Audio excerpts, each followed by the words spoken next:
ట్రైన్లో ప్రయాణించాలంటే ముందుగా టికెట్ తీసుకోవాలి. ఒకవేళ ఎవరైనా టికెట్ తీసుకోకుండా రైలు ఎక్కితే వాళ్ళకి ఫైన్లు కూడా పడుతుంటాయి. అయితే తాజాగా రైల్వే శాఖ తీసుకున్న ఓ నిర్ణయం వల్ల ఇకపై ఎవరైనా టికెట్ లేకుండా ట్రైన్ ఎక్కినా వారికి ఎలాంటి జరిమానాలు, శిక్షలు ఉండవు. అలాగని ఫ్రీగా ట్రైన్ జర్నీ చేయనివ్వరు. మరి ఎలా అనుకుంటున్నారా?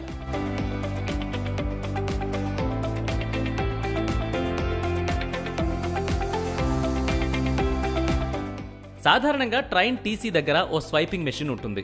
దీని ద్వారా తొందరలో టికెట్ తీసుకోకుండా ట్రైన్ ఎక్కేసిన ప్రయాణికులు వారి డెబిట్ లేదా క్రెడిట్ కార్డులను ఉపయోగించి టీసీ దగ్గరే టికెట్ తీసుకోవచ్చు. అయితే ఇప్పటి వరకు 2G నెట్వర్క్తో ఈ మెషిన్లు పనిచేస్తుండేవి.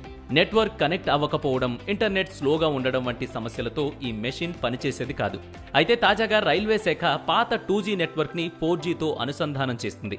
దీంతో ఇకపై ఇంటర్నెట్ స్పీడ్గా అందుతుంది. ఫలితంగా ఇకపై టీసీ దగ్గరుండే మెషిన్లు సక్రమంగా పనిచేస్తాయి.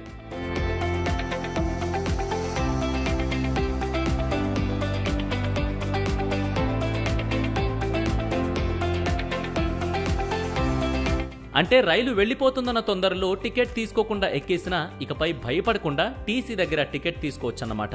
ఇది మాత్రమే కాదు, జనరల్ బోగిల్లో ప్రయాణించాలనుకునే ప్రయాణికులైతే కౌంటర్లో టికెట్ తీసుకోకుండానే ట్రైన్ ఎక్కేయొచ్చు. ట్రైన్ కదిలిన తర్వాత ఆర్టీసీ బస్సులో కండక్టర్ మాదిరిగానే టీసీ దగ్గరే టికెట్ తీసుకోవచ్చు. మరి రైల్వే శాఖ అప్డేట్ చేసిన ఈ విధానం గురించి మీ కామెంట్ ఏంటి?